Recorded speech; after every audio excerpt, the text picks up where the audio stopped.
তেল ছাড়া শুটকি তরকারি কিভাবে রান্না করি চলো এই ভিডিওতে শেয়ার করি। তো হ্যালো এভরিওয়ান, তোমরা সবাই কেমন আছো? আশা করতেছি সবাই খুবই ভালো আছো। তো আজকে ভাবতেছি তোমরা লগে এই তেল ছাড়া শুটকি তরকারিটা তোমরা লগে আমি শেয়ার করবো আমি কিভাবে রান্না করি।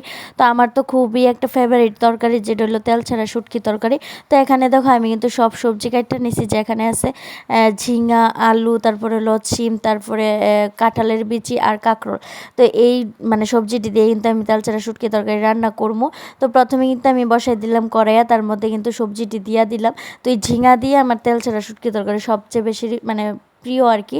আর কাঁঠালের বিচি দিলে তো আর কথাই নাই। তারপরে কিন্তু আমি জল দিয়ে দিলাম ঢাকনা।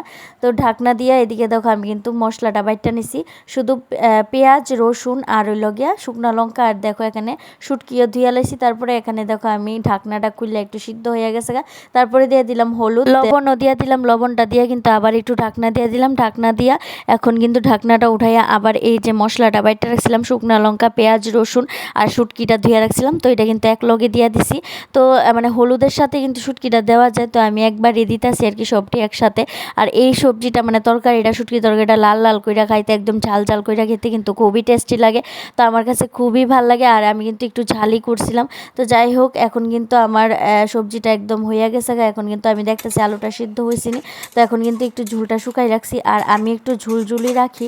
তো এখন কিন্তু আমার শুটকি তরকারি হয়েও গেছে, এখন কিন্তু নামাই লাইতেছি শুটকি তরকারিটা। তো তোমরা এভাবে কেউ খাওনি কমেন্টে জানাইও, একদমই সহজ উপায়ে কিন্তু এই শুটকি তরকারিটা রান্না হয়।